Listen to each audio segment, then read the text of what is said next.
Ya estamos grabando. Muchas gracias a todos nuestros más de 70 participantes. Agradecemos a todos su tiempo por estar acá en esta tarde. Eh, Hoy les vamos a hablar un poco sobre un tema que es bastante relevante y sobre todo en este mes.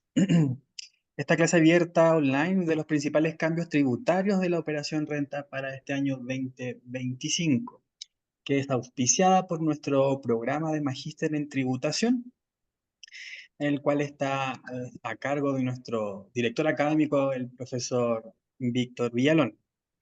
También nos acompaña, también le vamos a presentar a nuestro profesor invitado, pero también quiero saludar a Sandra Redón, de parte de Admisiones, y quien ella también nos va a poder ayudar si es que ustedes están interesados en este programa.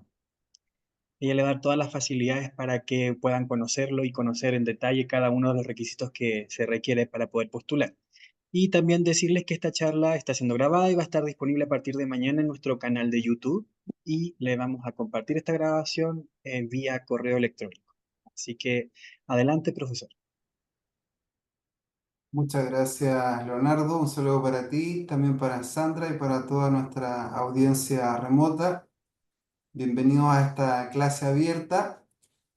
Tradicionalmente en el programa de Magíster en Tributación hacemos 4 o 5 clases abiertas al año donde invitamos a los mismos profesores de los cursos a que nos cuenten cómo nos está yendo con las materias tributarias o fiscales.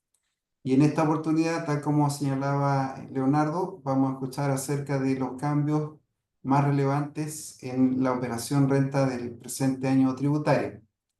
Solo como un contexto previo, con la ley 21210 se estableció un deber al Servicio de Impuestos Internos de comunicar los cambios a el impuesto a la renta, particularmente a las declaraciones de impuesto a la renta, con 4 meses de anticipación a la vigencia de estos cambios que pudiera requerir la institución.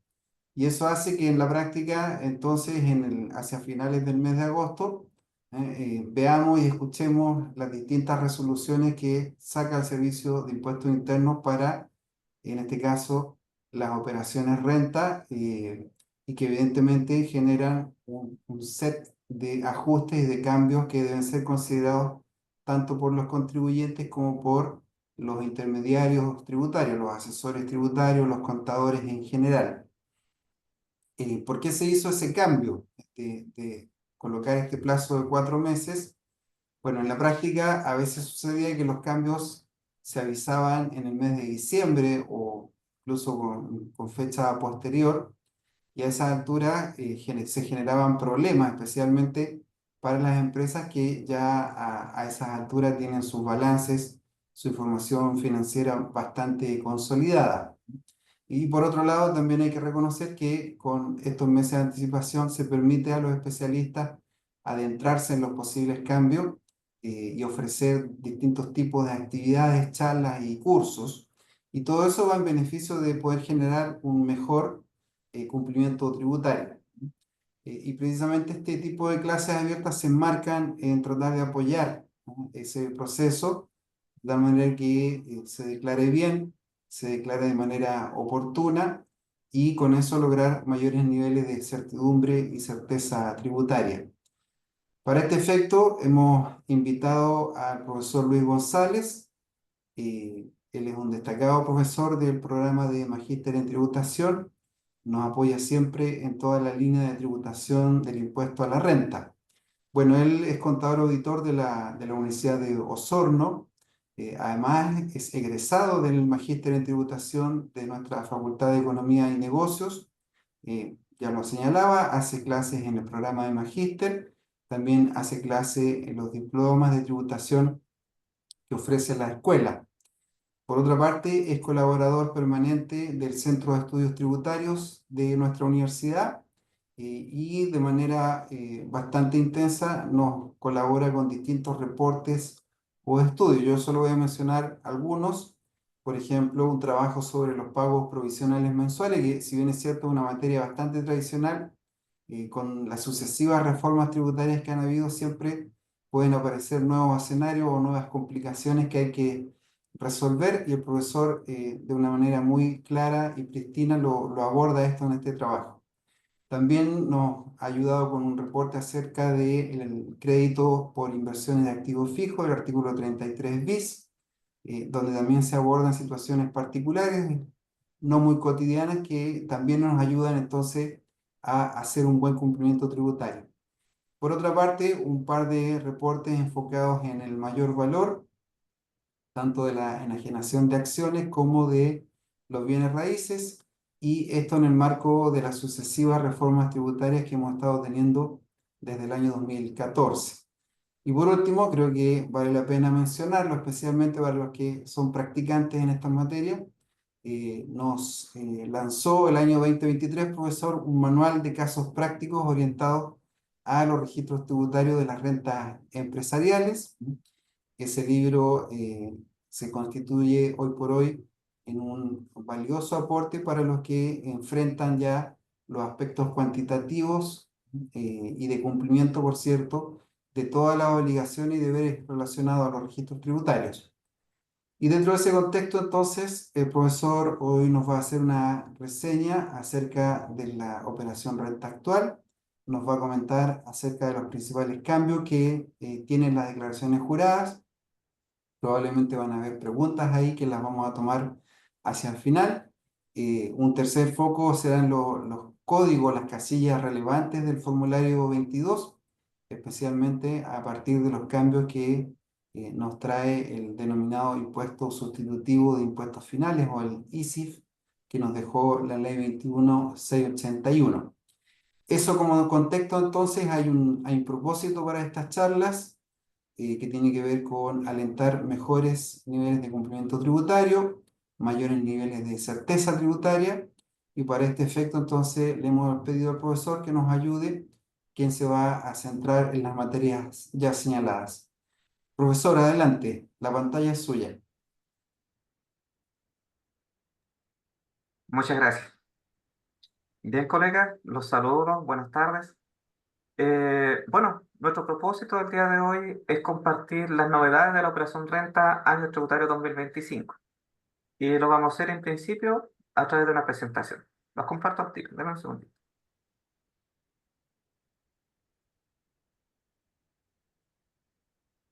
¿Se logra ver? Todo bien. Súper.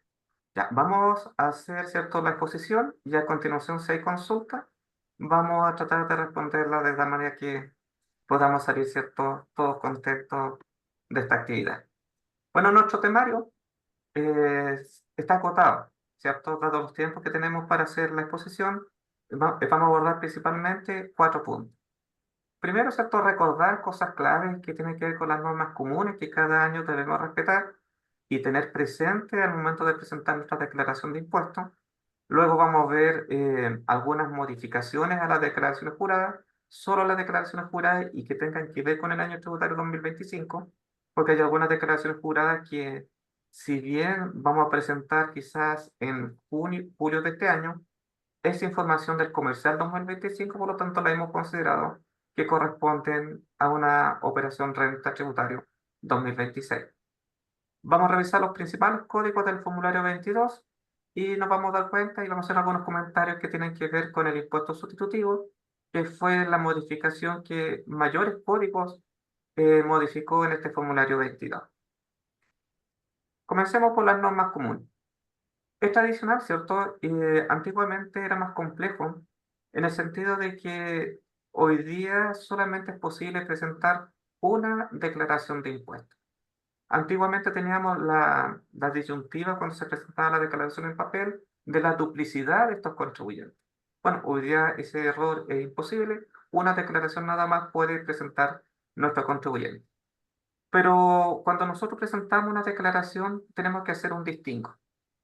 Más o menos, ¿cierto? Hasta el 27 de abril del 2025, esa es la fecha del corte que hacen todos los años, el contribuyente puede presentar tantas declaraciones de impuestos como estime conveniente. Voy a presentar el 1 de abril, estoy entusiasmado.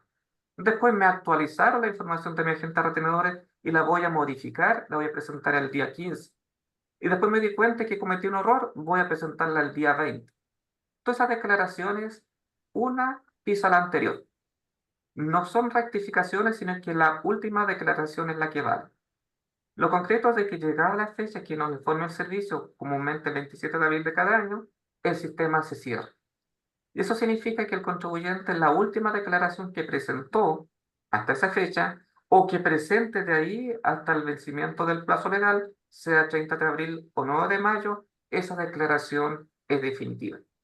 Por lo tanto, tengamos presente que podemos hasta el 27 de abril presentar tantas declaraciones de impuestos como nosotros queramos. Lo concreto es de que la última es la que vale.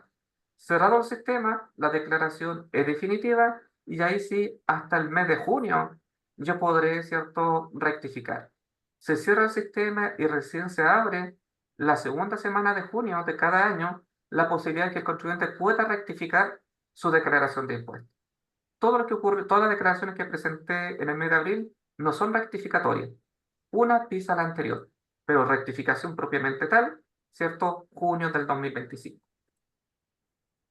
También es importante recordar quiénes son los que están obligados a presentar una declaración de impuestos, para distinguirlos, ¿cierto?, de aquellos contribuyentes que pudieran presentar una declaración voluntaria.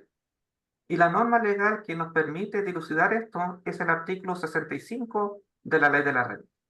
En el número 1 nos dice que los contribuyentes que obtengan rentas de primera categoría y la agencia extranjera en Chile son contribuyentes obligados a presentar un formulario 22. A continuación, en el número 2, la tributación minera, ¿cierto?, también debe ser declarada en un formulario 22. En el número 3 me dice los contribuyentes del global complementario.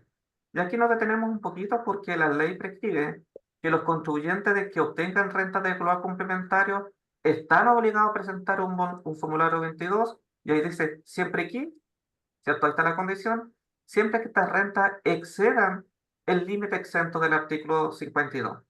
Vale decir, siempre que excedan las 13,5 UTA del ejercicio tributario. En consecuencia, los contribuyentes que no cumplen esta condición, vale decir que tengan renta de global pero inferior a ese monto, no están obligados a presentar un formulario 22. Pero nada impide que quieran, ¿cierto?, presentar una declaración voluntaria. Por ejemplo, un contribuyente quizás su único ingreso es un dividendo, afecto global complementario y que viene con crédito por impuesto de primera categoría. Su monto es inferior a las 13,5 UTA. En consecuencia, no está obligado, pero lo puede hacer, ¿cierto?, en términos voluntarios, con el único propósito, ¿cierto?, de invocar su crédito por impuesto de primera categoría, porque eventualmente ese crédito puede tener derecho a una devolución. Lo mismo va a ocurrir con estos contribuyentes que quieran invocar una franquicia. Solamente tengo renta del 42 número 1, solamente tengo sueldo, pero he hecho APB o tengo intereses con garantía hipotecaria. Este caballero no está obligado a presentar un formulario 22. Sin embargo, con el ánimo de invocar la franquicia que quiere hacer valer, él puede presentar una declaración voluntaria. En tales casos, la declaración voluntaria no vence el 30 de abril, tampoco vence el 9 de mayo. Él lo puede presentar dentro de los plazos prescripción. Ahora quizás la declaración, recién supe que tenía derecho a determinada franquicia en el mes de agosto del 2025. Bueno, en agosto del 2025 yo hago mi declaración y como soy voluntario no tengo multas, ¿cierto?, por hacerlo fuera de plazo. Las multas solamente le son aplicables a aquellos contribuyentes que, en virtud de este artículo 65, están obligados a hacer esa declaración. Todos los demás son voluntarios. ¿Cuál es mi plazo? Los plazos de prescripción. A continuación tenemos, ¿cierto?, en el artículo 65, número 4, la obligación de presentar las rentas que están afectas a impuesto adicional, siempre que correspondan a rentas del 60, inciso primero. Por lo tanto, toda la otra renta afecta a impuesto adicional del 58, número 2, que serían los dividendos. Recuerden que más arriba tenemos el 58, número 1. Del 58, número 2, que se refiere a los dividendos de fuente chilena en beneficio de no residentes, son rentas que no están en esta lista de rentas declarables. Por lo tanto, esa renta, no el accionista, esa renta, ¿cierto?, no está obligada a incluirse en un formulario 22. Tampoco la renta del 59 está en esta lista, por lo tanto, tampoco debo declararla en un formulario 22. Tampoco encontramos en esta lista las rentas del 66 segundo, por lo tanto tampoco son declarables en un formulario 22. Recordemos que muchas veces las normas de retención que prescribe el artículo 74, número 4, satisfacen la obligación tributaria. Por ejemplo, el caso de los gastos rechazados del inciso tercero del artículo 21. Esos gastos rechazados, cuando son en beneficio de un propietario contribuyente de impuesto adicional, va a tener que pagar dos impuestos adicionales, por decirlo de alguna manera. El impuesto adicional de tasa del 35% del 66 primero y también el impuesto del 10% que establece el mismo inciso tercero del artículo 21. Suma, ¿cierto?, que totaliza un 45%. Y el artículo 74.4 dice que la retención es de un 45%. La retención satisface la obligación tributaria. Sin embargo, en virtud de este artículo 65, número 4, de todas formas, aun cuando esté satisfecha la obligación tributaria, el contribuyente debe presentar su formulario 22. Y finalmente, en el artículo 65, número 5, tenemos a las rentas del artículo 42, número 1, la renta del trabajo, que en virtud, ¿cierto?, del artículo 47 esté obligado a reliquidar de su tributo porque tiene más de un empleador. En tales casos, estoy obligado. Sin embargo, también aquí el contribuyente podría presentar una declaración voluntaria cuando tiene un solo empleador. Por ejemplo, el contribuyente quizás tuvo remuneraciones solamente por 6 meses. Y en esos 6 meses estuvo en el tramo, por dar un valor, 13,5. Y los otros 6 meses no obtuve renta. Claro, el empleador le retuvo, ¿cierto?, considerando la renta que él le pagó y le determinó según la tabla del mes correspondiente, 13,5. Sin embargo, este contribuyente puede anualizar la tributación de esta renta y tomar esos 6 sueldos, declararlo en forma voluntaria en mi formulario 22 y llevarlo a la tabla del impuesto único segunda categoría anualizada, que es la misma tabla del global complementario. Y ahora quizás me encuentre con la sorpresa de que la renta llevada a nivel de global complementario ahora quedé exento del impuesto correspondiente. Por lo tanto, todos los impuestos únicos que me retuvieron, ¿cierto?, al 13,5%, tengo yo derecho a pedir su devolución. Entonces, esta norma del artículo 65 es sumamente importante para discernir qué contribuyente y qué renta deben ser declaradas anualmente y qué contribuyentes pueden, ¿cierto?, presentar una declaración voluntaria y los plazos correspondientes. Otra materia que tenemos que tener presente, ¿cierto? Y lo preguntaron acá el Servicio de Impuesto Interno, respecto de las declaraciones que presentamos más allá del 30 de abril. Y acá el servicio simplemente ratificó que en virtud del artículo 36 del Código Tributario, el director tiene la facultad, ¿cierto?, de ampliar el plazo. Otra materia de interés para muchos contribuyentes es el pago diferido. El pago diferido, ¿cierto?, es la posibilidad que tiene el contribuyente de presentar oportunamente su declaración de impuestos, pero pagar el tributo en forma diferida, hasta el 31 de abril de cada año. Si yo me someto a este procedimiento de pago diferido, debo efectivamente entrar a la página del servicio y materializar la declaración correspondiente. Pero antes de presentar esa declaración, yo tengo que entrar a la página del servicio al menú que corresponda. Bueno, este es un pantallazo del año pasado, porque todavía no tenemos, ¿cierto?, la imagen del presente ejercicio. Tengo que entrar a la página de impuestos internos, al menú correspondiente y solicitar el pago diferido. Si yo difiero, y puedo hacerlo, una parte o el total de mi deuda tributaria. Quizás mi impuesto a pagar son 100 millones, tengo recursos por 20, tengo que ingresar a esta aplicación y diferir los 80 restantes.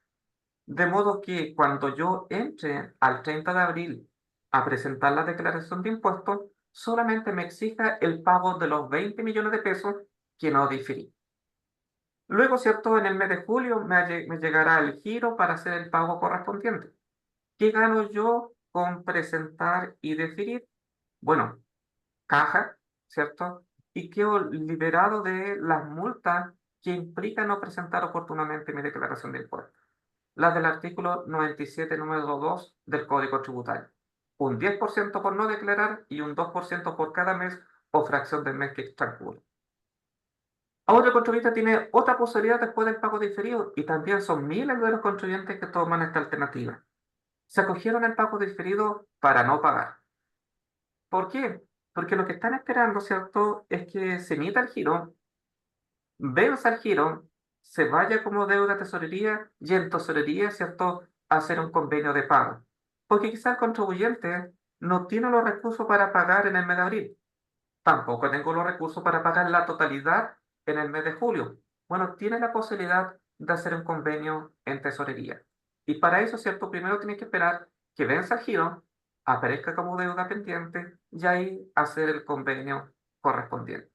Ahora no se ve tan masivo, pero cuando esta aplicación no existía y se hacía en forma personal, a través del formulario 2117, a propósito, abajo le dejé las circulares correspondientes, eran grandes filas que se hacían en las distintas direcciones regionales, en las distintas unidades, donde el contribuyente, ¿cierto?, acudía para solicitar el diferimiento de sus impuestos.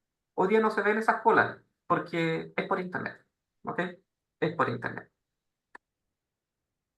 Otra cosa que nosotros tenemos que tener presente al momento de presentarnos nuestra declaración de impuestos es el artículo 21 del Código Tributario, que nos dice: corresponde al contribuyente probar con la documentación, libro de contabilidad y todo lo antecedente que ahí invoca la ley, la verdad de su declaración. Porque estamos, ¿cierto?, en un proceso de autodeterminación y declaración de los tributos. Por lo tanto, si el contribuyente en su declaración de impuestos dice tener derecho a un crédito del artículo 33 bis, él debe probarlo. Si él dice tener derecho a crédito por contribución, es él el que debe probarlo. Dice tener gasto por concepto de remuneración por 1.538 millones de pesos, él debe probarlo. Debemos tener en consideración, ¿cierto?, que el contribuyente debe probar la verdad de su declaración porque él presentó su declaración de impuestos y él está proporcionando la información de su ingreso, su costo y sus gastos, y la administración tributaria posteriormente va a entrar a validar dicha cantidad. La tasa del impuesto primera categoría. Nosotros encontramos, ¿cierto?, la tasa del impuesto primera categoría en el artículo 20 de la Ley de la Renta. Y este artículo 20, básicamente, en su primera línea, eh, consagra la integración de los tributos. Nos dice: establece un impuesto con tasa del 25%, ahí estamos bien, pero inmediatamente dice que podrá ser imputado al impuesto final. Por lo tanto, ¿cierto?, en esa primera línea, la ley está prescribiendo la obligación de pagar un tributo y en el mismo instante me está dando el derecho a ocuparlo como crédito. Como crédito en virtud del 56 número 3, cuando se trate de un contribuyente de global, o en virtud del artículo 63, cuando se trate de un contribuyente del impuesto adicional. Ya eso, ¿cierto?, podemos agregarle la mecánica, ¿cierto?, de asignación de crédito en el caso de los contribuyentes 14A y 14D3, que prescribe, ¿cierto?, este artículo 14A. ¿Ok? ¿Cómo se asignan los créditos a los retiros y dividendos afecto a impuestos finales que pague la empresa? La tasa general es un 25% para todos los casos, salvo, y esta es la excepción, salvo que se trate de un contribuyente del 14A, salvo que se trate de un contribuyente del régimen de imputación parcial de crédito. Todo lo demás es tasa del 25%. Usted tuvo una renta presunta, 25. Usted va a tributar según contrato, 25. Usted tiene una renta esporádica, 25. En todos los casos es un 25. Salvo, ¿cierto?, que se trate de un 14A donde su tasa va a ser de un 27%. El 25 incluso incluye al ProPyme del 14D3. Sin embargo, más abajito, ¿cierto?, tenemos un cuadrito donde hemos visto que este régimen en particular ha tenido tasas que están reguladas en normas transitorias. Por ejemplo, hasta el año comercial 2023 tuvimos una tasa del 10%, siendo que la tasa permanente es de un 25%.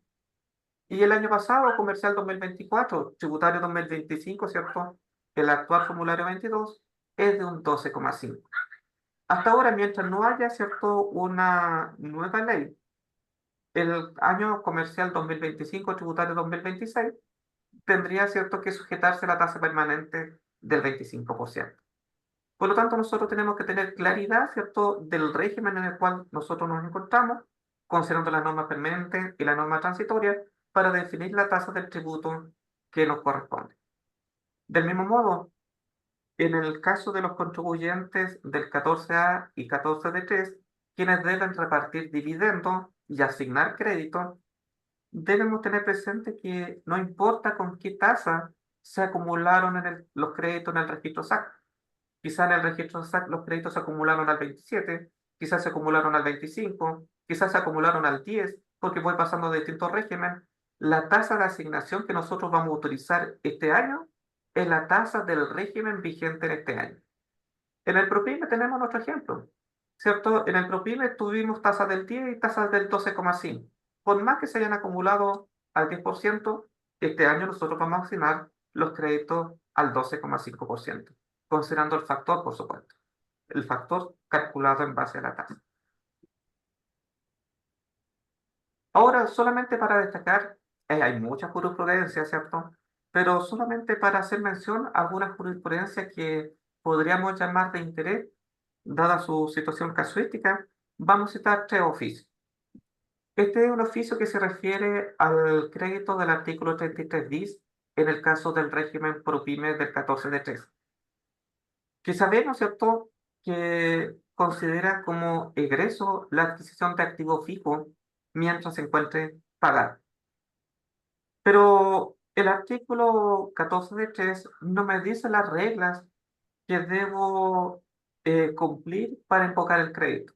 Solamente me dice, este contribuyente ProPyme 14D3 tiene derecho al crédito 33 bis, punto. No me dice nada más.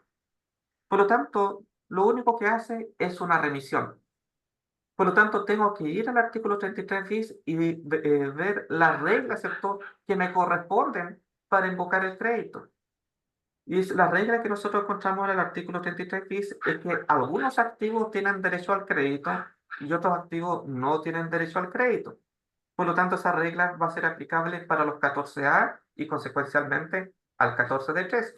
También me dice, ¿cierto?, que tengo que distinguir un porcentaje de crédito que puedo invocar, o un 6% o un porcentaje del 6%.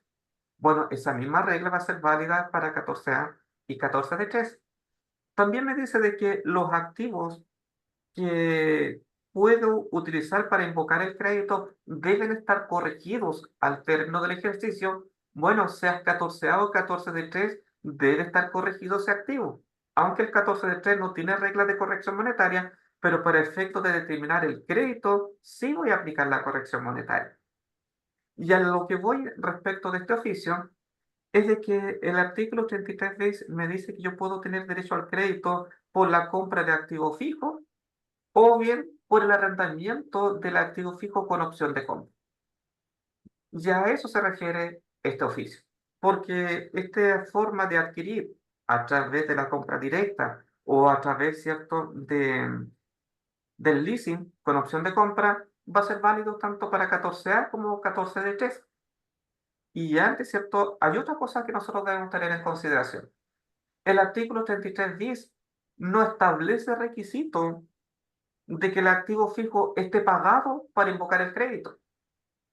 Por lo tanto, ¿cierto? Yo soy ProPyme, debo sujetarme al artículo 33 bis porque solamente la norma me remitió a este artículo.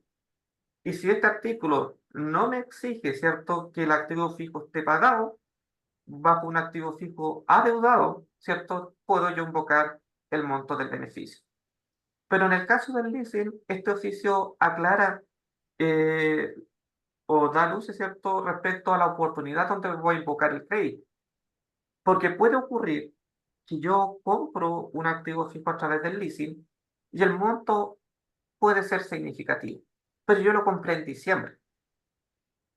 El crédito se calcula sobre el monto total del contrato. En tal caso, ¿cierto?, el monto del crédito, considerando el monto total del contrato, sea una suma significativa. Pero yo solamente pagué una cuota en el ejercicio. Entonces, solamente la cuota pagada en el año comercial 2024 va a ser egreso. Y ese egreso, por dar unas cantidades, quizás la cuota son 100 pesos. pero el crédito son 150. El crédito supera al monto del gasto. En este oficio, el servicio está señalando de que el contribuyente considere los 100 pesos como egreso y sume el crédito a la base. Pero cuando sume el crédito a la base, no puede sumar los 150, porque de lo contrario estaría determinando una renta que tributaría. Por lo tanto, solamente voy a subir, en este caso, 100 pesos de ese crédito. Y acá lo resuelve, ¿qué hacemos con la diferencia? El último párrafo de este oficio. De acuerdo con lo anterior, la parte del crédito 33 bis utilizada a pagar el impuesto de primera categoría deberá sumarse a la base imponible del mencionado impuesto para revertir el egreso de los 100 pesos por la cuota de arrendamiento pagada en el ejercicio. Dicho agregado deberá efectuarse en el ejercicio de adquisición y en los ejercicios siguientes cuando corresponda, es decir, en el ejercicio siguiente también, solo hasta completar el monto del crédito utilizado por el contribuyente. Por lo tanto, el contribuyente en el año 1 va a agregar 100 pesos y en el año 2 va a tener que agregar los 50 pesos restantes. ¿Ok? Porque no se le puede generar resultado, ¿cierto?, por la obtención de este crédito. ¿Le puedo Eso hacer podría una ser. pregunta? Sí, por supuesto. ¿Sí? ¿Es posible? Ya que estamos, Ya, lo había don Luis, puesto para el final, pero don Luis, pero cuando uno bueno, compra un activo fijo al contado, por ejemplo, un bien raíz, una oficina, por ahí sale que yo tengo que activar ese en la parte financiera con su depreciación, pero si se pagó al contado, para la parte tributaria yo podría bajar el 100% de la compra del bien. por supuesto, pero sin considerar el terreno. Ya, Porque el terreno, cuando una oficina de un edificio, ¿cómo se hace? mira, no me recuerdo si es el oficio 5, pero no estoy seguro que si es del 2018. El servicio, ¿cierto?, emitió un oficio para que el contribuyente, ¿cierto?, resuelva el problema que tú me dices. En algunos casos, ¿cierto?, en la escritura sale el valor separado del terreno y de la edificación, o en Ya, la factura. O bien, ¿cierto?, tú puedes utilizar el certificado de contribuciones. O tú puedes el tasar avalúo fiscal. el avalúo fiscal. También el servicio te dice, oye, tú puedes tasar el valor del terreno. O bien te da la posibilidad de hacer un prorrateo, cuánto pesa el terreno sobre el total del... Saca una proporción. ¿Cuánto pesa el terreno del total del precio de adquisición? Esa misma ponderación lo utilizas en el precio de venta. Pero Entonces, en este, perdón, en este artículo que está usted exponiendo, que es un D3, no sale ni una parte sobre este activo inmovilizado. No lo veo. ¿en dónde, perdón? ¿En el 33 bis? No, el que está estuvo explicando. Ah, pero sí te sale. Efectivamente, el artículo 14 de 3 te dice que vas a considerar como egreso la compra de activo fijo, la compra de mercadería, siempre que esté pagado. Claro, pero sale aquí, se trata, en el que está en la pantalla, ¿este es el que tengo que fijarme en este Claro, artículo? claro, el 14 de 3, ¿cierto? Es el régimen de que trata este oficio. Y ese 14 de 3, al igual que el 14 de 8, permite reconocer como egreso la compra de activo fijo, salvo el terreno. Claro, pero yo, ¿Ok? profesor, le estaba indicando, en estos momentos yo veo en el computador, crédito artículo 33 bis, ley, lo que, es que estoy viendo. ¿Aquí sale eso o no? ¿O sale en otra parte? ¿Qué cosa quieres que salga? Que salga que uno puede aprovechar el 100% del bien que uno compró como gasto. Ah, te sale en el artículo, sale en la lámina también. En ¿Ah? el segundo párrafo, primera línea, número 3 de la letra D del artículo 14. Ahí está la Ahora bien, disposición legal conforme a que lo especifica la establecido, compra. esa Sí, conforme lo establecido en la letra se D del título deprecia 3, en forma instantánea. en Ah, forma instantánea. y se integra en el mismo ejercicio. Ya, ahí sale. Ya. Don Patricio, A le ver, pido que ¿me está hablando otra persona? dejemos al profesor avanzar en la presentación y dejamos todas las preguntas para el final porque pueden haber otros colegas que tengan dudas Ya, parecidas a la suya y ahí las ya, juntamos todas. les pido mi excusa porque no tenía idea de lo que usted me está indicando. Ya, está bien. Muchas gracias. Muy bien. Continuamos. Otro oficio, ¿cierto? Que da cuenta que podríamos tener una impugnación no deseada en la presente operación renta. Y corresponde a los contribuyentes que están autorizados para llevar su contabilidad en moneda extranjera, pero declaran el peso. En tal caso, ¿cierto? Estos contribuyentes convierten la moneda extranjera para informar en su formulario 22, considerando el tipo cambio de cierre del ejercicio. Por lo tanto, en el ejercicio 1, en el caso de este oficio, en el ejercicio 1 estoy considerando el tipo de cambio del 31 de diciembre del año 1. Después del año 2, el capital propio tributario que dejé informado, el capital propio tributario final que dejé informado el año 1, va a ser capital propio tributario inicial del año 2. En el año 2, yo lo voy a convertir con el tipo cambio de cierre del año 2. Entonces no me va a cuadrar. No me cuadra, ¿cierto?, el capital propio tributario final del año 1 con el capital propio tributario final del año 2, porque están considerando un tipo cambio de cierre de años distintos. Y las empresas que están autorizadas ya con tira completa no están sujetas a las reglas de corrección monetaria. Por lo tanto, la diferencia que se me produce es por tipo cambio, no por corrección monetaria. En tal caso, el servicio le dice, sí, vas a quedar impugnado. No hay posibilidad de hacer una validación ahí. Por lo tanto, si tenemos esa situación, asumamos, ¿cierto?, que el contribuyente va a quedar impugnado y que vamos a tener que acudir, ¿cierto?, a la oficina correspondiente para, de alguna manera, ¿cierto?, acreditar que la diferencia detectada solamente corresponde a la conversión que nosotros estamos haciendo de acuerdo a lo que mismo ha instruido el Servicio de Impuesto Interno.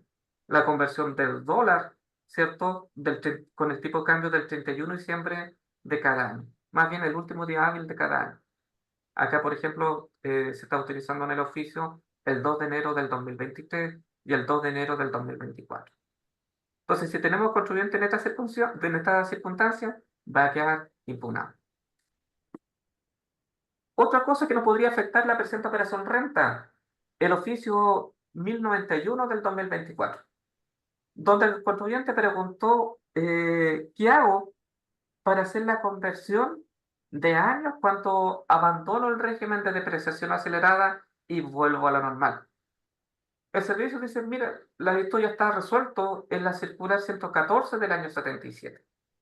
Por lo tanto, ahí usted tiene que hacer la conversión, solamente que el contribuyente va a tener que hacer la conversión considerando no 3 años como ocurría en ese tiempo, sino considerando, ¿cierto?, el tipo de depreciación acelerada que él haya invocado. En el caso del ejemplo, había ocupado la depreciación que reducía la vida útil normal en 1/10. Pero lo particular de este oficio es que el contribuyente va a tener 3 depreciaciones. ¿Por qué? Venía aplicando una acelerada. Va a ser la conversión a depreciación normal y esa conversión me va a servir para ir reconociendo la depreciación normal de ahí en adelante. Pero no me sirve para reversar el daño. El reverso del daño tiene que ver con la depreciación normal que empezó a utilizar cuando compró el activo. Porque cuando compró el activo y optó por la depreciación acelerada, llevaba una depreciación acelerada tributaria y una depreciación normal tributaria, que la vamos a llamar depreciación normal 1.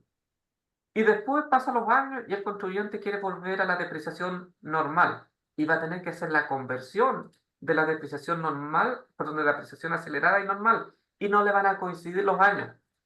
No le van a coincidir porque pueden restar meses nada más. En ese caso, va a tener que determinar una depreciación normal 2. La depreciación normal 2 es la que voy reconociendo como gasto en la ley de ahí en adelante. Y la depreciación normal 1, ¿cierto?, es la que voy a utilizar para ir reversando el detalle. Por lo tanto, ¿cierto?, este oficio va a ser vital para aquellos contribuyentes que dentro del año comercial 2024 abandonaron la depreciación acelerada y volvieron a la normal. ¿Cuál podría ser el caso? Una empresa que es absorbida por otra sociedad. Como es Profesor, absorbida, perdón, disculpe que lo interrumpa. ¿Podría dejar de compartir la presentación y volverla a compartir? Lo que pasa es que aparece una raya verde. y he intentado quitarla, pero no sale. A Sale, ver, haciendo esa operación y vuelve a compartir. oh, justo, estaba inspirado. Vamos, Lo vamos. siento, pero es que se tapa la...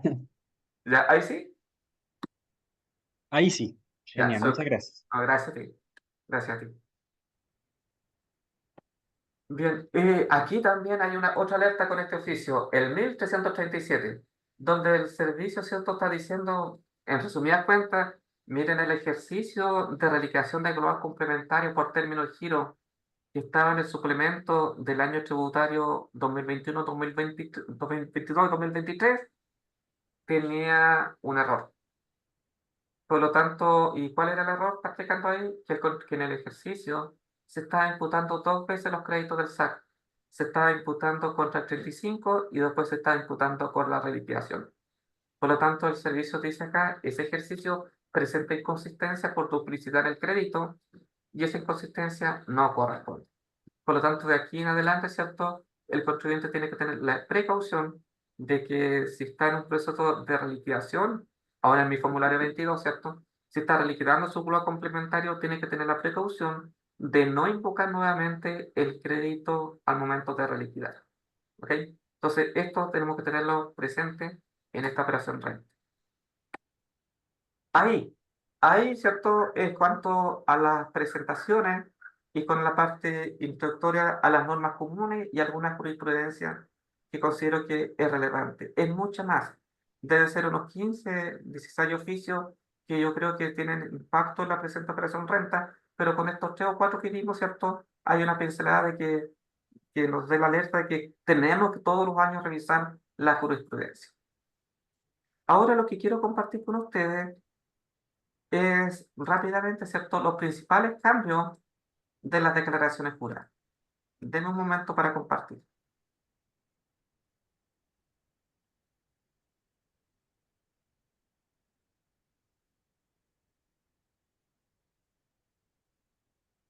Bueno, estoy compartiendo, ¿se logra ver? Se ve. Ya, primero, aquí presentamos, ¿cierto?, el calendario de vencimiento de las distintas declaraciones juradas que está regulado conforme a la resolución 91 del 2024. Ahí tenemos todo el calendario. Y tenemos marcado con rojo las declaraciones juradas que tuvieron algún tipo de cambio en el presente ejercicio. Y que vamos a tratar, ¿cierto?, de destacar cuáles fueron esos principales cambios. Comencemos por la declaración jurada 1835. La declaración jurada 1835 tiene que ver con la obligación de informar al servicio la renta de arrendamiento. Esta declaración jurada no es nueva, es más o menos del año tributario 2005, más o menos por esa fecha. Por lo tanto, el contribuyente ya tiene una experiencia y conoce, ¿cierto?, más o menos para qué el Servicio de Impuesto Interno utiliza esta información que se le suministra. Y básicamente todos sabemos que corresponde para efecto de validar la declaración, ¿cierto?, de esta renta de arrendamiento por parte del arrendador. Los cambios, ¿cierto?, ustedes los ven ahí destacados con color. Y básicamente consiste en que acá donde tenemos el tipo de declarante, el servicio numeró estos campos y les dio, ¿cierto?, algunas validaciones. Por ejemplo, antes en este recuadro me decía que debe informar los corredores intermediarios y también los que participen en la suscripción del contrato de arrendamiento. Ahora son los mismos, pero está con un mayor detalle. Nos dice los que tengan la facultad de administración otorgada en el contrato de arrendamiento. Es decir, el que va a administrar el arrendamiento en general. También los que concurran a la firma del contrato y si la comisión por el servicio corretaje es cobrada por una empresa o sociedad, va a ser esa la que debe presentar la declaración jurada. Por lo tanto, ¿cierto? Hay mayores precisiones de quiénes son los contribuyentes que deben presentar esta declaración. Luego, ¿cierto? Cuando nosotros vamos al recuadro tipo de declarante, simplemente el contribuyente se va a despegar un menú y va a tener que indicar, ¿cierto? Si el declarante corresponde al arrendatario o corresponde al corredor, intermediario o mandatario que vimos ratito atrás. En cuanto a la columna periodo al cual corresponde la renta.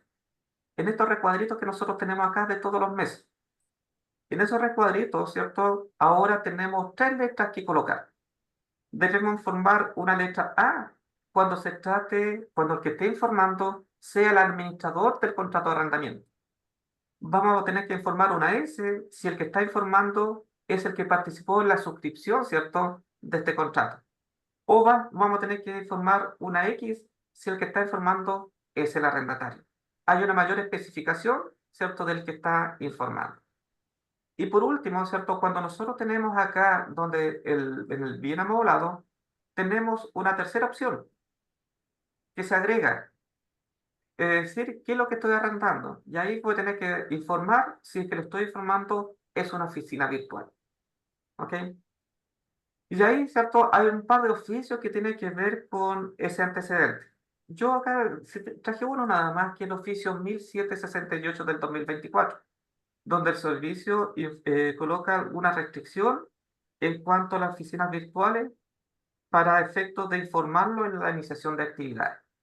Porque el domicilio apto, ¿cierto?, es válido para informar en iniciativas, es el lugar donde se desarrolla la actividad. ¿Ok?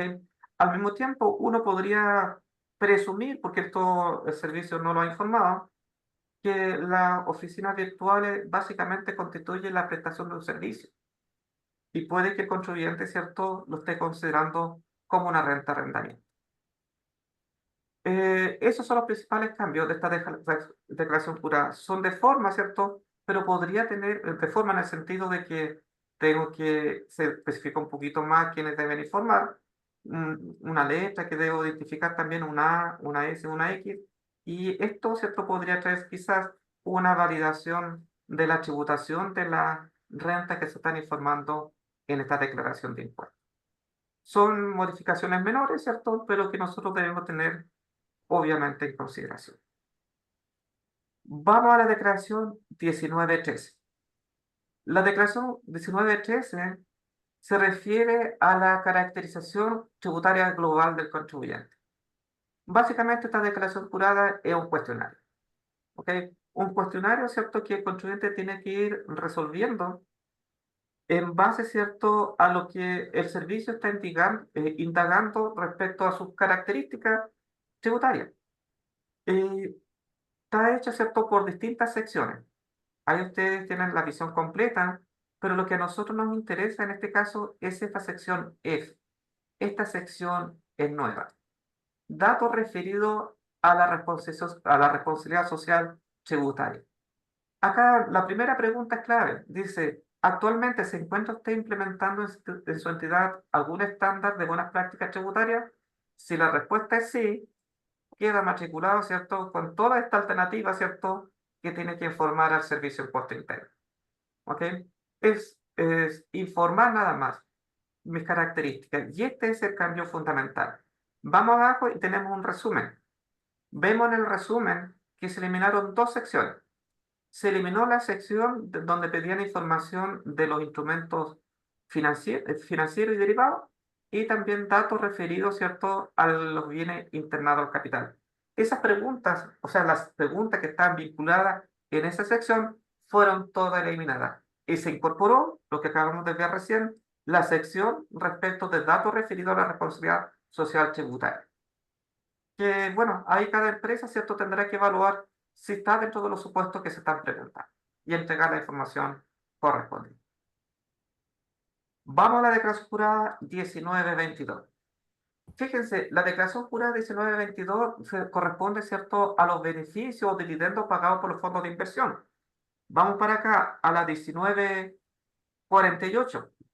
Se refiere a los retiros de dividendos que informa la empresa del 14A o 14D3. Vamos a la 1949. Se refiere a los dividendos, ¿cierto? Y crédito correspondiente a acciones en custodia. Vale decir, ¿cierto? Todo se refiere a reparto de utilidades. Y todas estas declaraciones juradas tienen un común, que es este campo, ¿cierto? Esta columna que se modificó. 1949, 1948, 1922. Y eso tiene que ver con el impuesto sustitutivo al FUT de la 21681. Impuesto sustitutivo al FUT, todavía me quedé pegado con la nomenclatura antigua. El ISIF, el impuesto sustitutivo del impuesto final. La verdad es que por cambio de ley le cambiaron la nomenclatura porque en un principio uno presumía que se iba a llamar ISRAI, así yendo ¿cierto? Como antes era el impuesto al registro FUT, ahora es un impuesto al RAI, porque efectivamente eso es, pero pusieron impuesto sustitutivo impuesto final. Este es un impuesto que bueno, caducó ya la opción para ejercer este pago. Esto venció el 31 de enero del 2025. Por lo tanto, ¿cierto? Esta modificación afecta al tributario 2025 y también al tributario 2026.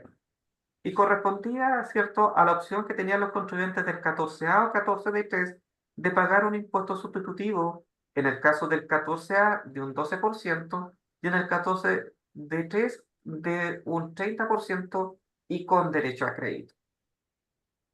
Bueno, aparentemente, según lo que uno comparte con la experiencia de algunos colegas, parece ser que el que más estaba favorecido era el 14A, porque el 14A tenía una tasa más baja del 12%, a diferencia del 14D3 que tenía un 30%. Sí, pero el 14A pierde los créditos, pero la mayoría que ejerció la opción eran los que no tenían crédito. Por ejemplo, podemos nombrar un porcentaje importante de los beneficios que entregan los fondos de inversión a las empresas, tienen pocos créditos. Entonces, esos dividendos tienen pocos créditos. O podemos pensar en una empresa que esté exenta de primera categoría, que podría ser de zona franca. O bien el contribuyente invocó el incentivo al ahorro, por lo tanto, pagar primera categoría por la mitad de su RLI nada más.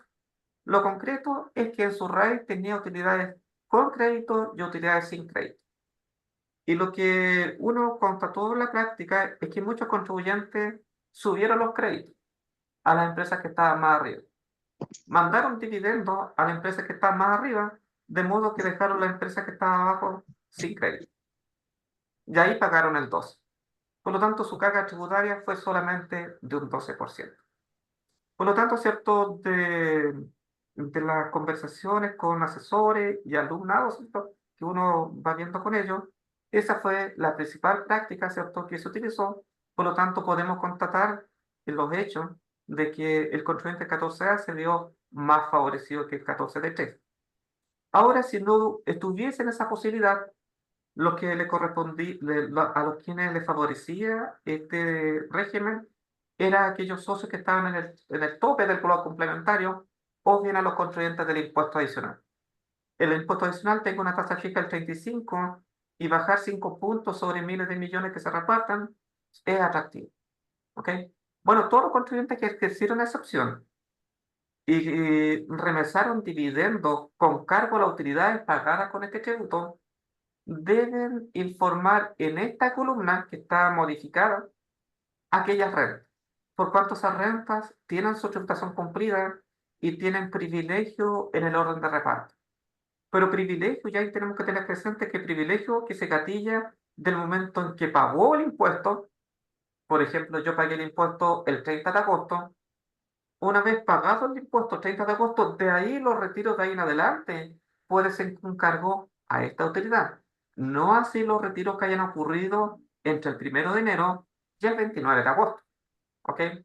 Y si yo soy el receptor de la renta no pagador, recibí un dividendo con cargo a mi filial que fue con cargo a este Food, una vez recibido el dividendo, lo puedo repartir en cualquier momento. Al contrario, los retiros que yo pagué ocurrido antes de recibir el dividendo, que me fue certificado como renta de ISIF, no pueden ser con cargo a dicha utilidad. En resumen, ¿cierto? Todas estas declaraciones juradas que se refieren a reparto de utilidades, todas ellas tienen la misma modificación. Es decir, más bien una modificación de la glosa, porque se está incluyendo, ¿cierto?, dentro de las rentas que habían pagado el impuesto sustitutivo de la 20.000, de la 21.210. Recuerden que al ladito tenemos el impuesto sustitutivo de la 20.780, que controlamos en forma separada. porque esa cantidad está expuesta a la aplicación del artículo 39 transitorio de la 21210. Es decir, expuesta a la aplicación que tiene el Servicio de Impuesto Interno cuando dichas utilidades se retiren en forma desproporcionada, sin que el contribuyente justifique las razones comerciales, administrativas, económicas, financieras y otras listas de alternativas que prescribe el mismo texto legal. ¿Ok? Todas esas se refieren a eso. Vamos a la declaración jurada 1926. No cambió nada, salvo su anexo. Vemos, ¿cierto?, que el anexo de, bueno, primero que todo recordemos que la 1926 es la declaración, pero tengo mal el título acá. Es la 1926, creo que puse acá la 1847, me equivoqué en la presentación. La 1847 es la de balance, no tuvo cambio. Me refería a la 1926, acá está, acá pegué bien. La 1926 tiene un listado, ¿cierto?, donde el contribuyente debe informar la determinación de la renta líquida imponible. Y fueron modificados algunos códigos. Y los códigos que se modificaron tienen que ver con la derogación del PPUA. ¿Se recuerdan que hasta el año tributario 2024 el contribuyente podía pedir PPUA? Vale decir, todavía podía imputar la pérdida tributaria a los retiros y dividendos percibidos. Pues bien, esos fueron los códigos que se eliminaron en este mes de la DJ 1921. Y vamos a ver, ¿cierto?, que estos son los mismos códigos que también se están eliminando en el formulario 22 del presente año tributario. Vamos a la DJ 1943. La DJ 1943 se elimina la sección A, en la sección A y en la sección B se elimina la determinación de la base. ¿Por qué se elimina la determinación de la base? Porque se modificó el formulario 29, donde se detalla, ¿cierto?, el origen de la renta presunta que se está informando. Si es renta del transporte, si es de la agricultura, así va a tener que detallarlo un poco más en el formulario 22. Y en consecuencia, el contribuyente, ¿cierto?, en estos códigos simplemente coloca los totales. Ya no informa, ¿cierto?, el detalle que se pedía en esta sección. La declaración jurada ahora es mucho más simple. Y por último, en cuanto a lo obligado a declarar, dice, se destaca que esta declaración jurada no debe ser presentada por persona natural. Es decir, los empresarios individuales que obtengan, o sea, las personas naturales que actúen como empresarios individuales desarrollando esta actividad, no están obligados a presentar este formulario 22. Este formulario, ¿cuánto? 1943. ¿Ok? Esa es la modificación. Ahora, es más simple, lo dejo. 1948 la vimos, 1949 también la vimos, la 1979. Bueno, la 1979 simplemente tiene que ver con la modificación de la tasa de retención que aplicó el comercial 2024. Durante todo el 2024, los contribuyentes tuvieron que retener respecto de las rentas del artículo 42, número 2, en virtud del 74, número 2, un 13,5%, perdón, 13,75%. Esa modificación, ¿cierto?, simplemente fue de forma, solamente informativo, ¿cierto?, en el título, porque el contribuyente ya venía aplicando esa retención. Y por último, la 1958, que si bien es una declaración jurada nueva, no es nueva, ¿ok? Porque se refiere a declaración jurada sobre cuentas financieras relacionadas con personas con residencia tributaria en el exterior. Esa declaración jurada principalmente la debían presentar los bancos, la deben presentar los bancos. Solamente que hasta el año tributario anterior se informaba al Servicio de Impuesto Interno a través de nóminas. Y ahora ya no son nóminas, sino que es una declaración jurada normal, es decir, en este caso, la 1958. ¿Ok? Bien, vamos ahora, para aprovechar el tiempo, vamos al formulario 22. Denme un segundito.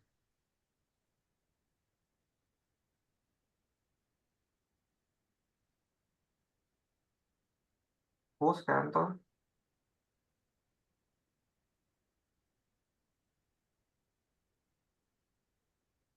Ahora vamos a compartir.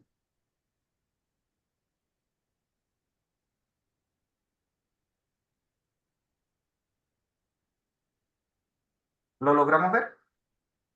Se ve. Gracias.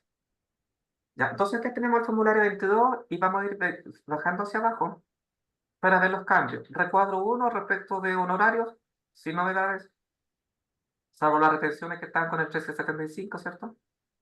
El recuadro número 2 sobre la determinación del mayor valor en la enajenación de bienes raíces, eso sí tiene cambio. Todos esos códigos que están en verde son las modificaciones. No hay modificación al artículo 17.8 letra B, es decir, sigue los mismos contribuyentes de global o adicional quienes pueden tributar de acuerdo a las reglas que este artículo dispone para la venta de bienes raíces. Recordemos de que la tributación del 17.8b tiene beneficios tributarios que solamente favorecen a este tipo de contribuyente global o adicional y solamente respecto de bienes raíces situados en Chile. Porque los bienes situados en el extranjero, el artículo 41b restringe la aplicación de este 17.8 letra B.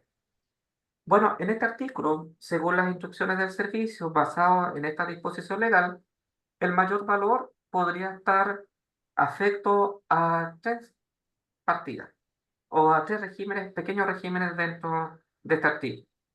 Primero, ¿cierto? En esta columna vamos a colocar si el mayor valor está sujeto al ingreso no renta. Vale decir, si mi mayor valor está dentro de las 8.000 UF.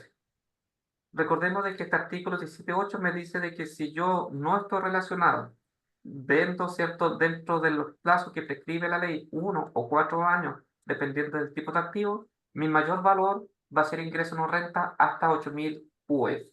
Y el exceso, ¿cierto?, podría pagar un impuesto único del 10 o tengo la posibilidad de liquidar.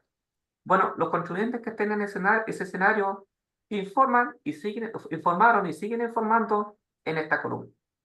Pero ahora el servicio abrió 2 columnas más.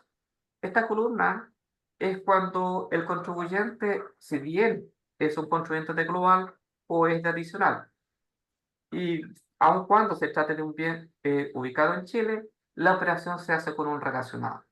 Ocasión donde ya no tengo, ¿cierto?, la opción de acceder a la 8.000 UF como ingreso no renta. Y acá, en una columna separada, vamos a considerar las operaciones que, de acuerdo a la instrucción del servicio, primero que todo, acá ingreso no renta, también posibilidad de pagar un impuesto único del 10, acá solo global o solo adicional, pero acá, ¿cierto? También hay ocasión donde el servicio interpretó que si la operación ocurre antes del año, el mayor valor está afecto al régimen general, vale decir, primera y global. Por lo tanto, tenemos esa separación. El servicio requiere este mayor valor, infórmale si es ingreso o no renta, si está dentro de los topes de 8.000 UF, infórmeme acá el mayor valor si la operación fue con un relacionado, o infórmeme acá el mayor valor si este mayor valor está afecto tanto a primera y global o primera y adicional, según corresponde. ¿Ok? En eso consiste la modificación. Por lo tanto, nosotros vamos a tener que tener cuidado en determinar cuál es el régimen que le corresponde a nuestro contribuyente para poder informar correctamente la declaración de impuestos. Sigamos avanzando.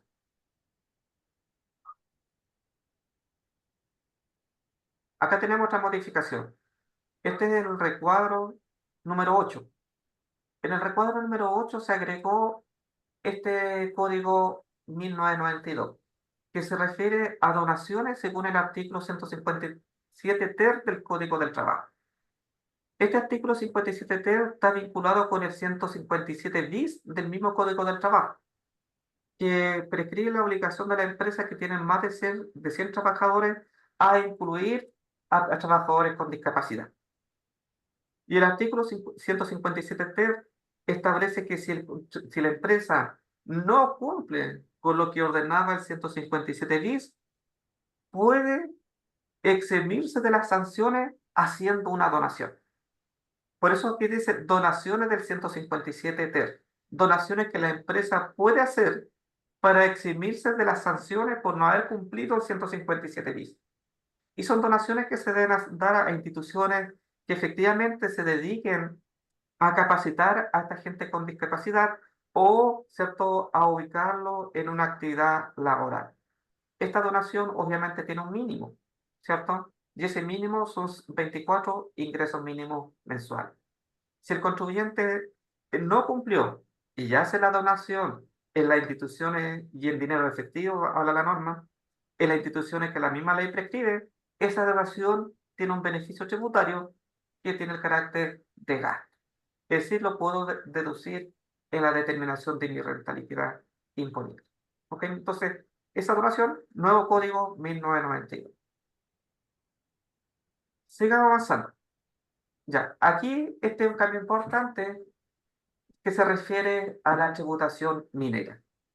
El cambio, el código, el recuadro es completo, todo nuevo. Y para estos efectos, yo le voy a recomendar lo siguiente. Denme un segundito, voy a dejar de compartir, porque voy a compartir otra cosa. Si ahí está, aquí. Ahí está. En el Centro de Estudios Tributarios, ¿cierto? Sin perjuicio que ustedes pueden ir, ¿cierto? A la circular correspondiente que regula o intuye más bien cuál va a ser la tributación, determinación de la base imponible, los impuestos que el contribuyente debe pagar. Ustedes, aparte de eso, pueden recurrir acá al reporte tributario 151 del 2023. El Centro de Estudios Tributarios en agosto del 2023 sacó este reporte tributario para difundir la tributación o la nueva tributación que afectaba a la minería. Por lo tanto, no lo vamos a tocar ahora, ¿cierto? Esto es súper largo y súper técnico. Les voy a remitir a este reporte tributario para que ustedes se interioricen en términos simples de qué se trata. Porque este es un nicho específico, ¿cierto? Son un par, o sea, un grupo de asesores nada más los que están involucrados en esta tributación minera. Pero si ustedes se quieren involucrar, podrían partir con este reporte tributario y luego con la circular correspondiente. Vamos al Excel nuevamente. Compartir. Vamos al Excel. Ya, ahí está, ¿cierto? Ustedes pueden interiorizarse. El cambio es total. Sigamos avanzando. Ah, ya. Voy a mover un poquito más acá. El código 1091 se refiere a un ajuste de precio por precio de transferencia. Fue una modificación, ¿cierto? Acá ustedes la pueden revisar, ir a la base legal, que incorporó la 21713. Y todas estas modificaciones entran a regir, o entraron hace poquito, a regir a partir del 1 de noviembre del 2024. ¿Qué otra modificación tenemos aquí asociada? Ah, lo que vimos recién, está vinculado con la tributación minera del recuadro anterior. ¿Qué se eliminó acá? Se eliminó respecto del formulario 22 del año pasado el código 1181. Hoy día no está. Y en ese código 1181, ¿qué cosa colocábamos? Colocábamos las utilidades percibidas a efectos de impuestos finales que habían imputado a la pérdida tributaria. ¿Se recuerdan que comentamos un ratito atrás que hasta el tributario 2024 nosotros no era una opción, estábamos obligados a imputar la pérdida tributaria a los retiros y dividendos percibidos siempre que estos dividendos estén afectos y eventualmente yo podía recuperar un PPUA? Bueno, en este recuadro sobre razonabilidad del capital propio tributario para el caso de la empresa 14A, se pedía que se informe para cuadrar la razonabilidad las utilidades, ¿cierto?, que habían sido absorbidas por las pérdidas tributarias. Porque se produce un proceso de compensación, ¿cierto? El capital propio tributario aumenta por el dividendo percibido y el capital propio tributario disminuye por la pérdida tributaria. Por lo tanto, había un proceso de compensación y esa utilidad absorbida que estaba ya consolidada en la renta líquida imponible, nosotros teníamos que ajustarla en este recuadro de razonabilidad del capital propio tributario. Pero como en este año tributario no hay absorción de utilidades ni de pérdida, se elimina este código. Hablábamos del impuesto sustitutivo, ¿cierto? Que había modificado varias declaraciones juradas respecto de reparto de utilidades. Los repartos de utilidades que pagaba la 14A, los repartos de utilidades que pagaba el 14D3, el reparto de utilidades que pagaban ¿cierto? Los fondos de inversión. Bueno, tiene su reflejo también en estos recuadros que se refieren a los registros tributarios. El recuadro número 15 se refiere a las rentas contenidas en el registro tributario y se agregó esta línea para hacer efectivamente la reclasificación, porque las rentas que pagaban el impuesto sustitutivo eran las rentas contenidas en el registro REI, las que estaban aquí, más bien las que estaban acá en el remanente. Y esa renta, una vez que pagan el impuesto sustitutivo, se incorporan acá como una renta con tributación cumplida. Ya se le modificó su nombre. Se complementa, antes decía IRFUT, ahora dice ISIF. Por lo tanto, acá tenemos más o menos. Nosotros tenemos que restar las utilidades que pagaron el impuesto sustitutivo que primitivamente estaban en el RAI, porque ya no tienen pendiente su tributación y las debemos incorporar acá en este código 1194 porque son rentas con tributación cumplida que están disponibles, ¿cierto?, para ser repartidas. Y como el RAI al 31 de diciembre de 2023 tiene toda la utilidad hacia atrás, incluyendo la acumulada del 2016, por lo tanto, contiene utilidades del registro FUT y que eventualmente tienen crédito con tasa TEF, tenemos que ajustar el STUT correspondiente. ¿Ok? Lo mismo está el recuadro de las utilidades contenidas en el registro tributario. El recuadro 16 corresponde a los créditos contenidos en el registro tributario.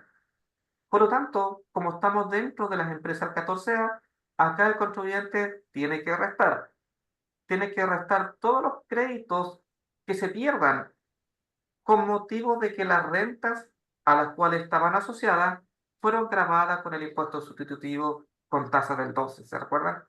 Si la empresa 14A aplicó un 12% de impuestos a una renta X y esa renta X tenía un crédito asociado, ese crédito asociado se pierde. Y es por eso que tenemos esta línea para que el contribuyente refleje todos los créditos que se extinguieron con motivo que la renta a la cual estaba vinculada pagó este impuesto sustitutivo. Después, seguimos bajando, tenemos la determinación de la base imponible o la raíz de la pyme. Técnicamente se llama base imponible, pero para asociarla es RLI. También se modifica este recuadro porque con anterioridad este recuadro contenía la posibilidad de compensar los retiros y dividendos incrementados por las pérdidas tributarias. Y como eso ya no procede, se eliminan los códigos correspondientes. Seguimos avanzando. 18 nada, 19 ya. Capital propio tributario de la pyme. Lo mismo que vimos más arriba, ¿cierto? Respecto del recuadro de razonabilidad, el recuadro 14 que tenemos más arriba. Recordemos que ese cuadro de razonabilidad del capital propio tributario era solamente para el 14A. Ahora estamos en el recuadro 19 que se refiere a la determinación del capital propio tributario de la pyme, que básicamente es lo mismo. La idea acá, ¿cierto?, es ver cómo el contribuyente determinó su capital propio tributario del ejercicio. Y nuevamente se elimina un código. ¿Cuál código? El de la utilidad absorbida, que el tributario de 2024 sí ocurría con las pérdidas tributarias y a partir de este año esto ya no ocurre. ¿Qué más tenemos? Así como la 14A pagaba el impuesto sustitutivo, la 14D3 también pagaba impuesto sustitutivo. Por lo tanto, también se modifican los recuadros 20 y 21 de renta y de crédito que tienen que ver con las empresas que pagaron este tributo. Acá lo mismo, solamente que esta empresa pagó el tributo con tasa del 20, pero con crédito. Bueno, acá hacemos el ajuste, restamos del RAI la renta que pagaron el impuesto sustitutivo y lo anotamos en el REX, la renta ahora ya con tributación cumplida. Y si las rentas que estaban en el RAI correspondían a rentas que tenían créditos por tasa TEF, a rentas que tenían crédito acumulado en 2016, debo hacer el ajuste pertinente acá en el estudio. Y ahora vamos al recuadro 21 de los créditos de los registros. El mismo ajuste que vimos en el recuadro, ¿cierto?, de los créditos del 14A. La diferencia que tuvimos más arriba era que nosotros informamos los créditos que se extinguían, ¿cierto?, con motivo del pago del impuesto sustitutivo. Porque pagaban 12 sin crédito, pero el crédito se extinguía. Pero acá no. Acá nosotros vamos a hacer la misma rebaja, pero no porque los créditos se extinguieron, sino porque los créditos se imputaron, se utilizaron en contra del tributo correspondiente de tasa 30%. Por lo tanto, ese es un ajuste nuevo que nosotros vemos y ahí están con los códigos destacados. Seguimos avanzando. ¿Qué sorpresa más nos trae? Ya, este tiene que ver, ¿cierto?, con los préstamos de tasa cero. Bueno, se agregó este código 1091 por los pagos que los contribuyentes o los reintegros que los contribuyentes hagan a través del formulario 50. Si los contribuyentes dentro del año comercial 2024 presentaron formularios 50 haciendo pagos, bueno, se agregó ese código como rebaja y se reprocesan los saldos de la deuda para el año siguiente. Recordemos de que para los préstamos que ocurrieron en el año comercial 2024, este año fue la última cuota. En cambio, los préstamos que ocurrieron en el 2021, el próximo año será la última cuota. Ya, llegamos al anverso formulario 22, era largo, era harto. Vamos acá al formulario 22 del anverso. Acá nosotros el año pasado declarábamos las rentas presuntas para efectos de global complementario y seguimos haciéndolo ahí. La línea 4, ¿cierto? Por año ha sido la línea donde nosotros declaramos para efectos de global complementario todas las rentas presuntas. Pues bien, ahora la ley, o sea, más la ley, perdón, el servicio agregó 2 líneas a esta línea. Ya no suma. Solamente para que el contribuyente ahora detalle a qué tipo de renta se refiere. En este caso, ¿es una renta presunta propia o una participación en una renta presunta? Identifique si es usted el que está desarrollando la actividad o es partícipe en esta actividad. Por lo tanto, acá va a tener que detallar la renta y el correspondiente crédito en caso que proceda y totaliza en el código 108 y 603.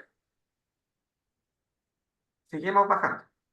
Lo mismo hacemos a nivel de impuestos de primera categoría. Acá arriba, ¿cierto? A nivel de propietarios o a nivel de impuestos finales y acá a nivel de primera categoría. Seguimos teniendo una línea donde declaramos la renta presunta para efectos de primera con los créditos correspondientes, por ejemplo, el de contribución. Pero el servicio, ¿cierto? Ahora con la modificación incorpora una fila A, B, C y D para que el contribuyente informe en forma detallada a qué tipo de renta presunta te refiere. De manera que totalicemos en el código 187, 188 y 189 para continuar con los pagos correspondientes. Es decir, acá hay un desglose para informar qué tipo de renta presunta es la que me estás declarando. Bueno, esto que tenemos acá tiene que ver con la tributación minera, tiene que ver con el recuadro número 1 y el reporte que yo les propuse. Código que se elimina. Los códigos del PPU. ¿Ok? Se eliminan los códigos de PPU del con devolución y el sin devolución y su totalizador. Y finalmente tenemos todos esos cambios. Recuerden de que los impuestos, ¿cierto?, deben pagarse reajustados en virtud del artículo 72 de la Ley de la Renta. Sin embargo, ese reajuste, el servicio lo informa generalmente como el 7 u 8 del mes de abril, una vez que el INE, ¿cierto?, informe el reajuste del mes de marzo. Eso lo tenemos pendiente y estemos atentos, ¿cierto?, a lo que nos informe el servicio, como les dije, a finales de la primera semana del mes de abril. Bien, colegas, voy a cerrar la presentación. Y eso era lo que nosotros queríamos compartir. Hicimos un barrido rápido, ¿cierto?, de las normas comunes. Hicimos un barrido rápido de la jurisprudencia, un extracto, ¿cierto?, de toda la jurisprudencia del 2024 que podría tener incidencia. Hicimos un barrido de los principales cambios de las declaraciones juradas y también, ¿cierto?, de los códigos nuevos y de los códigos eliminados de nuestro formulario 22. Dicho eso, ¿cierto? Queda, no sé cómo será la etapa de consulta. Muchas Eh, gracias, Luis. Yo te voy a ayudar leyendo las preguntas. Algunas creo que ya fueron contestadas durante tu presentación, pero sin perjuicio de eso podemos volver a repasar la materia consultada. Por ejemplo, Oswald Suárez nos pregunta sobre una sociedad que se acoge al diferimiento del pago del impuesto de primera categoría, que tú lo mencionabas en la presentación. claro, Y dice, bueno, la sociedad reparte dividendos asignando créditos de primera categoría de este ejercicio que se está acogiendo al pago diferido. Entonces pregunta si estos socios o accionistas pueden usar este crédito de primera categoría vinculado a el pago diferido. Es decir, todavía no se ha pagado el impuesto de primera categoría. bueno, sí, el contribuyente sí tiene derecho a ocupar el crédito, pero ahí hay que tener cuidado. Primero que todo, ¿cierto? El impuesto de primera categoría se devenga el 31 de diciembre. Y si esta empresa está sujeta al 14 o al 14 de 3, aun cuando el impuesto no esté pagado, el impuesto en su carácter de crédito ya se anota al registro SAC. Es decir, en ese momento está a disposición de los dueños. El tratamiento tributario de los repartos se define también el 31 de diciembre, por lo tanto, yo voy a asignar esos créditos aun cuando estén pagados. Llega el mes de abril y no lo pago. Me voy a pago diferido y me voy, ¿cierto? Quizás al convenio de tesorería. ¿El contribuyente tiene derecho al crédito? Sí tiene derecho al crédito. Lo que no tiene derecho todavía es a exigir la devolución del remanente que se le produzca. Por ejemplo, quizás el contribuyente tiene un impuesto global complementario de 100 pesos y tengo un crédito de primera categoría que todavía no está pagado de 80. Ese crédito lo estoy imputando, sí, lo estoy imputando. Y está bien imputado porque yo tengo derecho al crédito. ¿Cuándo tuve el derecho? Cuando me lo asignaron el 31 de diciembre.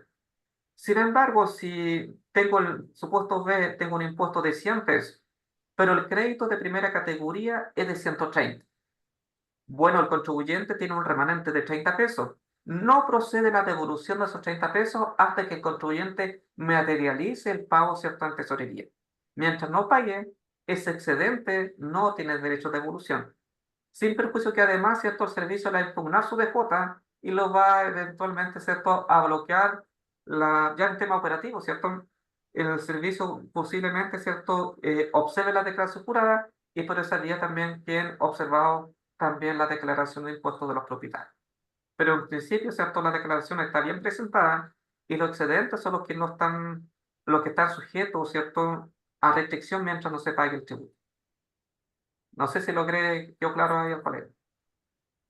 Sí, Luis, y solo para complementar, que eventualmente el servicio podría observar casos en donde hay una conducta maliciosa o dolosa. Y ahí la política que se ha venido utilizando es la presentación de denuncias o querellas, ¿cierto? Entendemos que esta consulta tiene que ver con una situación puntual, operacional, entonces no tiene como propósito abusar o derechamente defraudar al fisco. Segunda pregunta, de Angie Carvajal.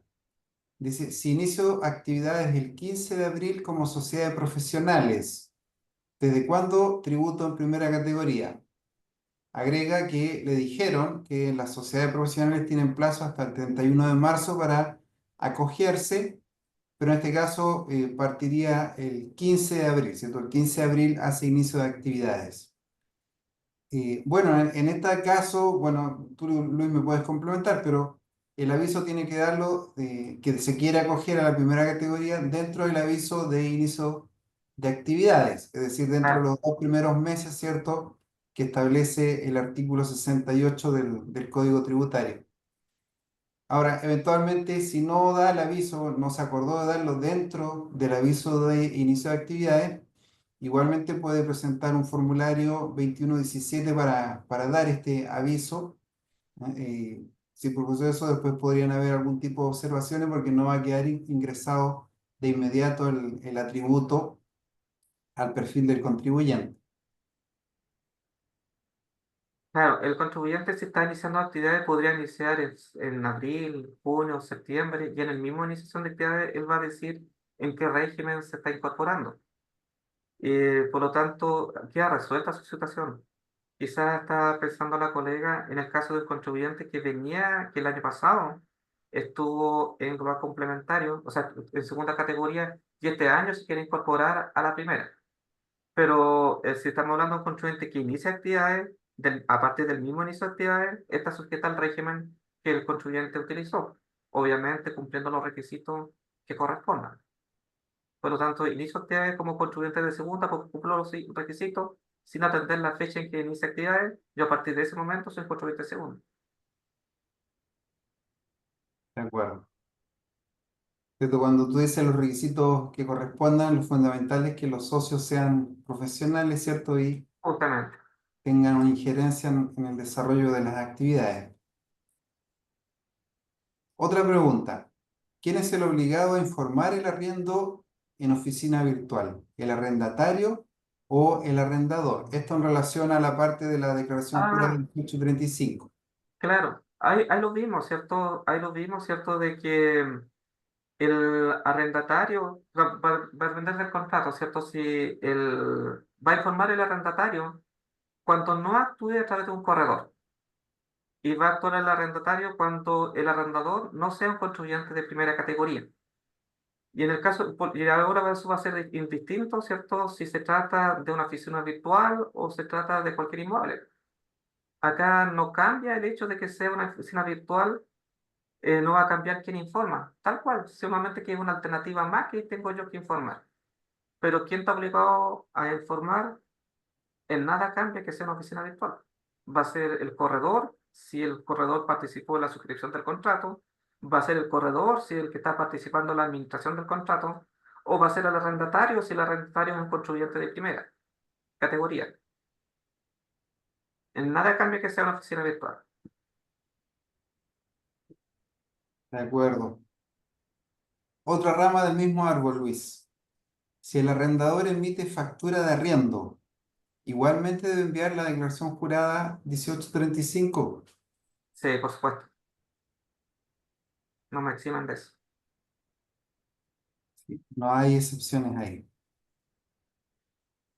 Bien, con eso se completaron las preguntas al menos en el chat.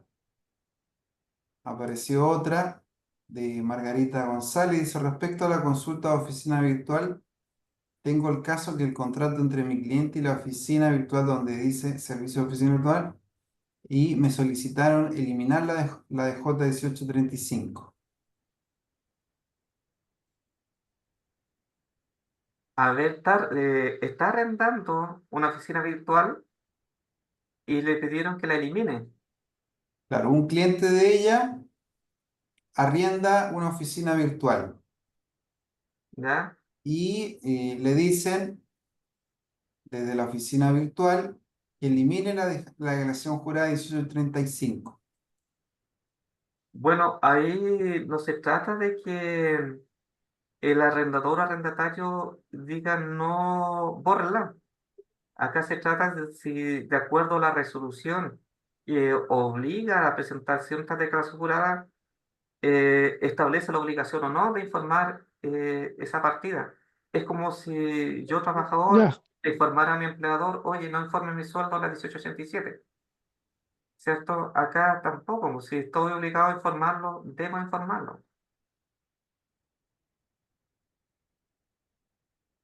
Sí, claro, parece que la disyuntiva está en que el contrato habla de servicios de una oficina virtual, más que de Ah, arriendo. eso es lo que comentábamos también en base al oficio, ¿cierto? Porque eh, cuando estamos hablando de unos servicios virtuales, estamos hablando más que el arrendamiento de una oficina, porque hay servicios de gestiones que está haciendo, en este caso, la oficina virtual.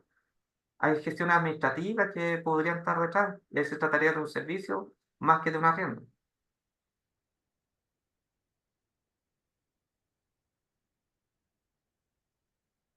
Y creo que ahí llegamos al final de la consulta, profesor. Sí. Varias apreciaciones positivas de la charla. Agradecemos esos comentarios. Pues bien, creo que podemos empezar a cerrar. Eh, otro dato de contexto que es importante tenerlo presente. Ahí aparece otra pregunta. Bueno, pero primero el dato de contexto. Lo que uno ve en la información que está disponible, que el servicio en la práctica está procesando alrededor de 25 millones de declaraciones, entre las declaraciones juradas, las declaraciones de renta, las declaraciones de IVA, que sabemos que generan observaciones en la renta, y también el formulario 50 que contiene variadas obligaciones tributarias. Entonces, es un proceso de sumo complejo, con un desafío operacional importante, Y de esa perspectiva, entonces, es importante estar actualizados en cada una de las materias que se incorporan en estas declaraciones. Y por eso esta reseña que nos hace el profesor es importante porque son detalles que en la práctica pueden generar algún tipo de inconsistencia o de observación y que en este cúmulo de, yo digo, 25 millones de declaraciones, puede generar entonces algún tipo de contingencia o explicación extra, ¿ah? Que evidentemente nos consume recursos a todos los interesados. Y de esa perspectiva, entonces, a mantenernos bien actualizados en estas materias. La pregunta que apareció, me falta, dice en la renta líquida, se agrega reajustada Emily Aon, pero no sé a qué punto en particular se está refiriendo Emily, quizás nos pueda complementar por micrófono.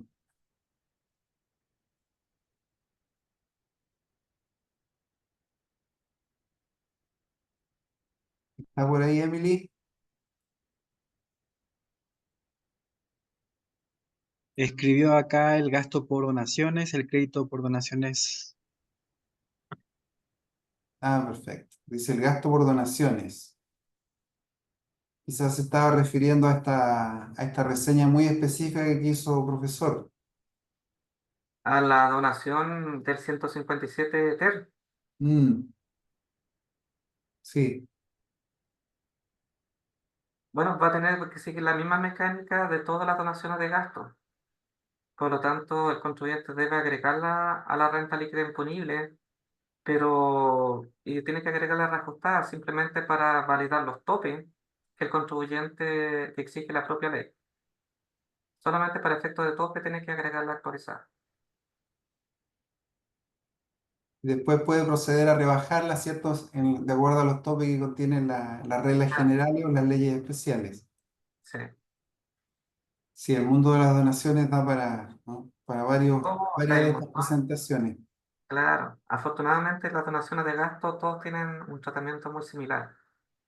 Sí. Patricia González vuelve a la DJ de arriendo. Mire, sacó chispa la DJ de arriendo. Dice, entonces se declaran los arriendos que reciben factura exenta. Claro, Claro, todos los arriendos tienen que ser informados ahí, porque el servicio lo que busca, ¿cierto?, es recibir la información del arriendo, ¿cierto?, para contrastarlo con la declaración de renta del arrendador. Ahora ese arrendador puede que facture afecto o facture no afecto, no lo sé, ¿cierto? Va a estar dentro de su formulario 22 la renta de arrendamiento para hacer las validaciones correspondientes. Pero tengamos presente que siempre esa declaración jurada es como la mayoría, ¿cierto? Una declaración jurada acusete, en el sentido de que estoy entregando al servicio de impuesto interno los ingresos de un tercero, para que impuesto interno valide la tributación de aquellos ingresos. Ahora eso es independiente si ese ingreso es tributable, no es tributable, afecto o no afecto ahí, se emita o no emita la factura. Profesor o don Sí, Luis, Patricio, adelante, por favor. en cuanto a los arriendos, cuando uno arrienda un departamento, a veces incluye el estacionamiento y la bodega. El Servicio de Impuesto Interno tiene esa información, pero uno le pagan un canón 500.000 pesos, pero está incluyendo también la bodega y el estacionamiento. claro. Pero el servicio, cuando uno está en el asistente, pide esa información, qué valor tiene tanto la bodega como el estacionamiento. ¿Cómo se registra ese valor en el Ah, 1835? te pide el desglose ahí. Bien, porque resulta de que las instrucciones no detallan, si tú te vas a las instrucciones de la 1835, no ¿Ya? detalla, ¿cierto?, el monto, porque el contribuyente no arrienda por separado. No tengo un canon por el departamento, un canon por la bodega, un canon por el estacionamiento. Y cuando nosotros vamos, Exactamente. claro, tenemos un solo Pero, monto que incluye el total. pero está implícito el valor que cobra por arriendo, tanto por el departamento, por la bodega y el estacionamiento, ¿no es Claro, cierto? sí, por supuesto, está ¿Ya? implícito. Yo estoy arrendando los tres bienes, pero resulta de que no estoy arrendando por separado. Ya, Si tú conforme. revisas la DJ, no se coloca en ese supuesto. Ya, Mi pero recomendación cuando uno está, es está en- colocar colocarle valor a las tres cantidades, dado que el dato es exigible, pero que en su totalidad, o sea, que la suma de todos totalice el canon que tú estás informando, ya, para no pero complicar y certificar de claro. la pregunta es, cuando yo me voy haciendo la declaración de renta, me pide que ponga el asistente de arriendo y sabe todo. Y me pide el segundo departamento, ¿ya? Es de ¿Ya? FL2. Pero me pide también la bodega y el estacionamiento porque está registrado en el servicio puesto interno ¿Sí? para, digamos, para poder ponerlo. Claro, Entonces, no, ¿qué le pongo ahí en el estacionamiento y en la bodega? ¿Le pongo cero o no? No sé. yo, o sea, en la foto sí, no sé si la aplicación, porque ya es un tema súper operativo, y yo no sé si este año la aplicación te va a dejar permitir poner un Es cero que ahí. el año pasado fue así. Yo O no si este sabía qué año ponerle. pasó. O sea, hubo alguna observación. Entonces, para no equivocarme, entonces, Mira, si no te dejara, pues ya este es un tema ya como, cómo pasamos la valla, ¿cierto? La valla informática ya, para informar. ya. ¿Cierto? Si tú me dices que el año pasado te dejaba pasar con cero los arrendamientos o sea, el dato de la bodega y del estacionamiento. No, yo le puse que era uso propio, en Ah, contrato, una cosa así, ¿no? Porque estaba incluido en el otro. claro, O le puse un valor que los tres llegaran a 500.000 pesos. eso, pero ya es un ajuste, ¿cierto? Ah, Prorratear ya, el precio en los tres bienes, porque en el ya, fondo el precio total corresponde justamente al arriendo de las tres partes. ya. Bien, estamos pasados del tiempo esperado Sí, para la presentación y queremos darle las gracias a ustedes, a nuestra audiencia y de manera especial al profesor Luis González, que nos ha hecho en poco más de una hora y minutos una reseña de los principales cambios a la operación renta de este año tributario 2025. Pues nada, esta es una charla, como decíamos al principio, auspiciada por el Magíster en Tributación. de la Quienes estén Universidad de Chile, interesados ¿no? pueden acercarse a la información del programa que está disponible, que comparte el equipo que nos ayuda a hacer este tipo de clases. Por nuestro lado, darle las gracias y le devuelvo entonces ahora la palabra a Leonardo. Gracias, profesor. Muchas Don Víctor, gracias a todos nuestros participantes. A partir de mañana los vamos a dejar contactados con el equipo de admisión, específicamente con Sandra.